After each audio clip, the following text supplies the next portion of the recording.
प्रथम कथा तो मुझे अंकुर प्रतिष्ठान और दुर्गा पूजा काली पूजा कमिटी जो सदस्य मैंने अच्छा जो मैंने प्रचेषार आज ये सेकेंड टाइम भी अथॉरिटी आयोजन कराई कोविड-19 पर मुझे फास्ट टाइम राउरकेला आयोजन कराई स्पोर्ट्स माध्यम ये स्पोर्ट्स माध्यम जो विभिन्न आम अच्छी सुंदरगढ़ जिलार विभिन्न अंचल जो आसुँच मैंने पार्टिसिपेट करने समस्त खेला मैंने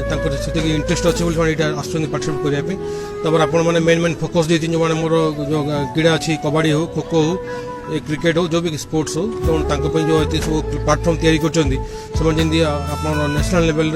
ये स्टेट को रिप्रेजेंट करेंगे से लेवल जब बाहर पार्टिसिपेट तो से जो अंकुर एवं समस्त काली पूजा कमिटी को प्रथम धन्यवाद देवी। हाँ नहीं कोरोना समय तो आपने जानते बर्तमान आमर तो 16 तारीख टू टीकाकरण आरंभ हम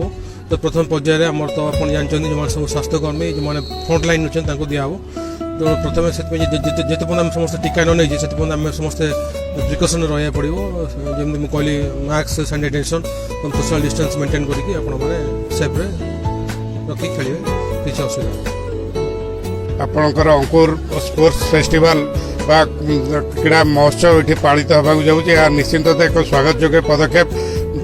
कोरोना जिते समग्र विश्व को कबलित करथिला सेतबेले 2020 संपूर्ण भाव में एक अंधकारमय परिस्थिति जाऊला एवं मानव समाज कोरोना उपर विजय प्राप्त होती 16 तारीख दिन टीकाकरण व्यवस्था होती भितर कोरोना गाइडलाइन भितर जो भाई भाव में अंकुर स्पोर्ट्स फेस्टिवल ये आयोजन करा निश्चित अर्थ में खेलाड़ी मानक उत्साहित कर 2021 एक संभावनार वर्ष हम बोली आम आशा करवा एवं आमर सुंदरगढ़ जिला एक विभिन्न क्षेत्र में चाहे हॉकी हो आपणकर क्रिकेट हो विभिन्न क्षेत्र में सुनाम अर्जन करथिला बेले एटी जो 5टी इवेंट आयोजन करा जायछि गोटे हला खो खो आपण कबड्डी एवं चेस एटी क्रिकेट एवं ता सहित फुटबॉल ए सब खेल गुड़िक भारतर अति लोकप्रिय खेल से लोकप्रिय खेल को स्वल्प दिन भितर जो भली भाव में आमर अंकुर परिवार एवं आपणकर काली पूजा दुर्गा पूजा कमिटी को आयोजन करी राउरकेला नूतन आशार संचार करी विशेषकर एक ये गोटे प्लाटफर्म तैयारी करागला ये एक महल तैयारी करागला जो थे कि जो पिला माने दीर्घ 9-10 मास धरिक खेल जगत ठू दूरे जाइए एवं सेमान आज से निजको से जड़ित कर इनवल्व होती विनिंग डिफिट से बड़ कथा नुहे बड़ कथा हूँ आम कि भाव में खेल को आग को बढ़ेवा स्पोर्ट्समैन स्पिरिट रे जो खेलाड़ी मैंने आज ये भाग नहीं मुझे कहबी जो अंकुर स्पोर्ट्स फेस्टिवल जो आयोजन होती जो मैंने भाग नहीं